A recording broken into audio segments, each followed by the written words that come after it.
Halo anak-anak, walaupun kita belajar di rumah, belajar secara online, tetap semangat ya. Semoga pandemi ini cepat berakhir. Jaga kesehatan selalu, patuhi protokol kesehatan, dan semoga kita selalu diberikan keselamatan. Anak-anak, pada hari ini kita akan belajar tema 1, subtema 2, pembelajaran 4, manusia dan lingkungan. Nah anak-anak, sekarang mari kita amati gambar berikut. Dari keempat gambar berikut, kira-kira mana sajakah yang termasuk kenampakan alam dan kenampakan buatan? Iya, gambar pertama gunung adalah kenampakan alam. Iya, gambar kedua sungai adalah kenampakan alam. Iya, gambar ketiga danau adalah kenampakan alam. Iya, gambar keempat waduk adalah kenampakan buatan. Kenampakan alam adalah sesuatu yang terbentuk secara alami akibat dari peristiwa yang terjadi di alam, sedangkan kenampakan buatan adalah sesuatu yang ada di alam, tapi ada campur tangan manusia.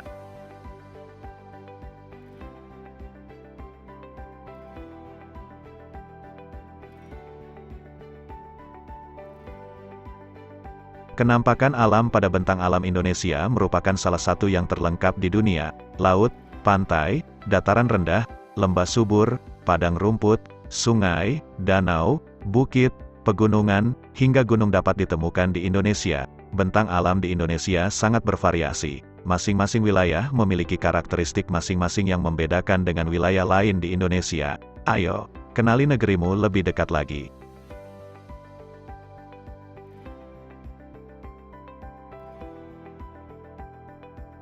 Bentang alam wilayah Indonesia yang bervariasi tidak terlepas dari keadaan iklim di Indonesia. Iklim adalah keadaan rata-rata cuaca pada suatu wilayah dalam jangka waktu yang relatif lama. Adapun cuaca adalah keadaan suhu udara, tekanan udara, curah hujan, angin, dan sinar matahari pada waktu pendek dan tempat tertentu. Tahukah kamu bahwa bentang alam, kondisi fisik wilayah, dan keadaan iklim berpengaruh terhadap besar dan beragamnya flora dan fauna? Begitu juga yang terjadi di Indonesia. Sekarang mari kita membaca bacaan dengan judul Beragamnya Flora dan Fauna Indonesia. Lalu kita akan mencari ide pokoknya tiap paragraf.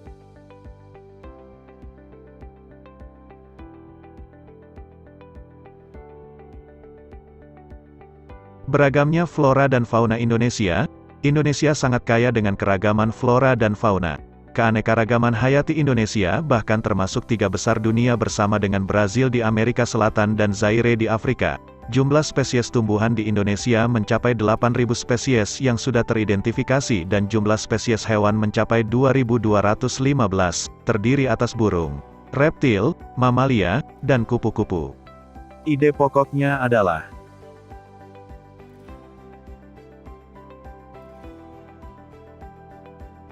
banyak faktor yang menyebabkan kaya dan beragamnya flora dan fauna di Indonesia, seperti iklim. Iklim memiliki peranan penting bagi persebaran flora dan fauna di setiap daerah. Dalam iklim terdapat faktor kelembaban, suhu udara, dan angin. Kelembaban udara dan suhu udara sangat penting bagi pertumbuhan fisik tumbuhan, sedangkan angin dapat mempengaruhi proses penyerbukan pada tumbuhan.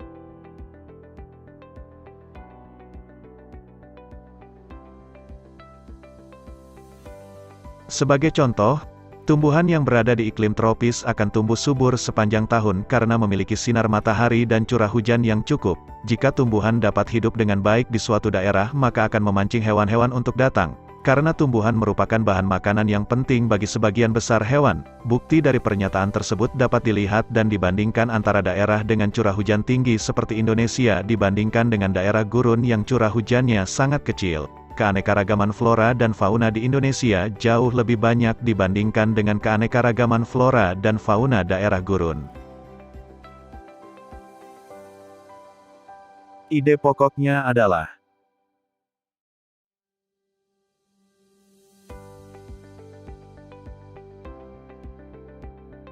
faktor penyebab kaya dan beragamnya flora dan fauna di Indonesia adalah tanah. Tingkat kesuburan tanah, suhu tanah, dan daya serap air berpengaruh pada baik tidaknya tumbuhan. Tentunya pertumbuhan tanaman di daerah yang tingkat kesuburan tanah, suhu tanah, dan daya serap airnya baik akan berbeda dengan daerah yang tingkat kesuburan tanah, suhu tanah, dan daya serap airnya kurang baik. Contoh perbedaan yang dikarenakan karakteristik kondisi tanah ini dapat dilihat dan dibandingkan antara hutan di Kalimantan yang subur dengan hutan di Nusa Tenggara. Ide pokoknya adalah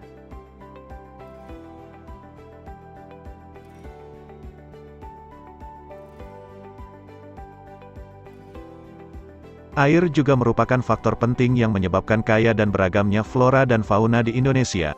Perannya yang dapat menyerap, melarutkan, dan membawa makanan yang dibutuhkan tumbuhan sangat penting bagi hidup tumbuhan. Flora yang ada di daerah dengan curah hujan yang rendah memiliki keanekaragaman yang juga rendah dibandingkan dengan daerah yang memiliki curah hujan tinggi. Ide pokoknya adalah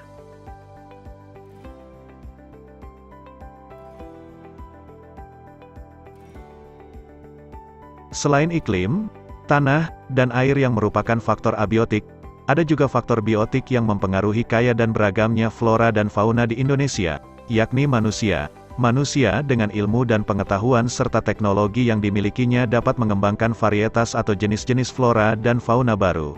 Begitu juga dengan tingkat mobilitasnya, pergerakan manusia bisa membawa dan menyebarkan flora dan fauna dari daerah satu dengan yang lain. Ide pokoknya adalah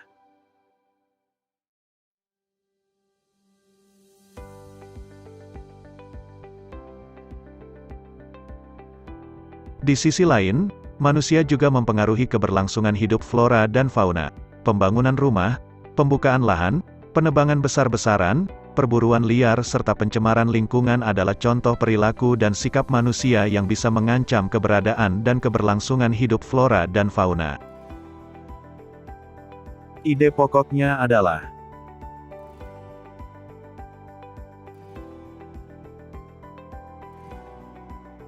faktor biotik selain manusia adalah hewan dan tumbuhan itu sendiri. Hewan dan tumbuhan juga dapat mempengaruhi keragaman flora dan fauna, misalnya, dilihat dari rantai makanan dan sistem penyerbukannya. Ide pokoknya adalah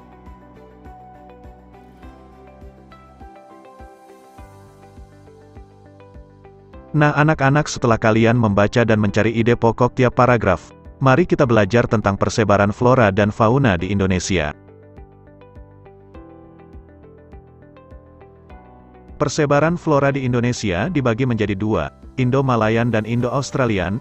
Indo-Malayan meliputi kawasan Indonesia bagian barat, Kalimantan, Sumatera, Jawa, dan Bali. Karakteristiknya adalah, jenis meranti-merantian sangat banyak, terdapat berbagai jenis rotan, tidak terdapat hutan kayu putih, jenis tumbuhan matoa sedikit jumlahnya, jenis anggrek sedikit jumlahnya, terdapat berbagai jenis nangka, tidak banyak tumbuhan sagu.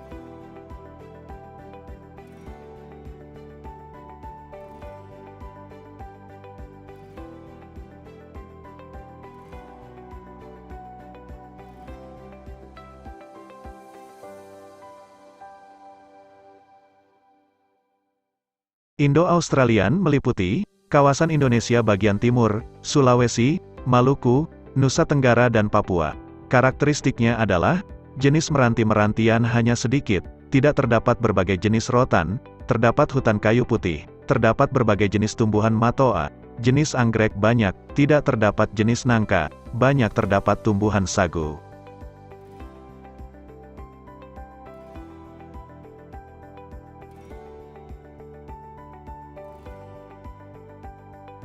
Bentang alam yang bervariasi dan luas yang terpisahkan ke dalam pulau-pulau juga membuat beragamnya fauna di Indonesia.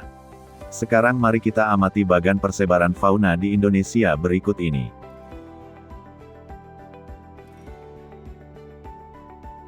Menurut coraknya, fauna Indonesia dikelompokkan menjadi tiga, yaitu fauna bagian barat, fauna bagian tengah, dan fauna bagian timur. Fauna bagian barat dan tengah dipisahkan oleh garis Wallace, fauna bagian timur dan tengah dipisahkan oleh garis Weber.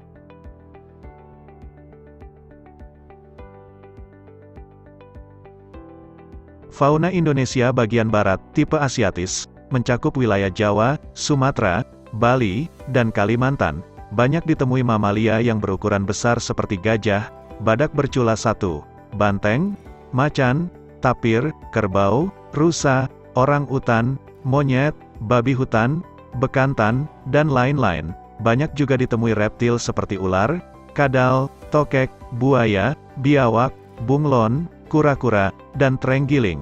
Berbagai jenis burung yang banyak dijumpai di daerah ini antara lain burung hantu, elang, merak, gagak, jalak, kutilang, dan berbagai macam unggas. Adapun berbagai macam ikan tawar dapat dijumpai di wilayah ini, seperti pesut.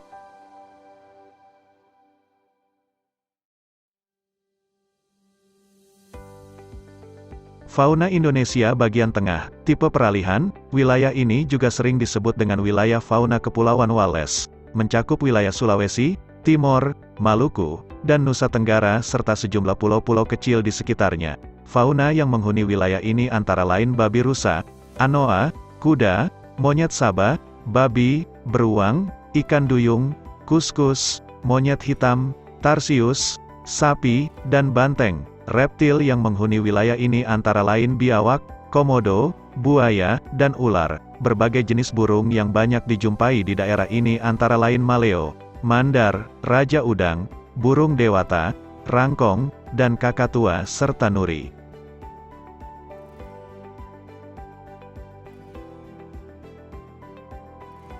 Fauna Indonesia bagian timur, tipe Australik, mencakup wilayah Halmahera, Papua, dan Kepulauan Aru. Mamalia yang banyak ditemui di wilayah ini antara lain beruang, kanguru, walabi, landak irian, kuskus, kanguru pohon, pemanjat berkantung, dan kelelawar. Di wilayah ini tidak ditemukan kera. Banyak juga ditemui jenis reptil seperti ular, kadal, buaya, dan biawak. Berbagai jenis burung yang banyak dijumpai di daerah ini antara lain cendrawasih, kasuari, nuri, raja, udang, dan namudur. Adapun jenis ikan air tawar relatif sedikit. Segala perbuatan yang kita lakukan haruslah bisa dipertanggungjawabkan, baik kepada diri sendiri, keluarga, masyarakat, maupun Tuhan Yang Maha Esa.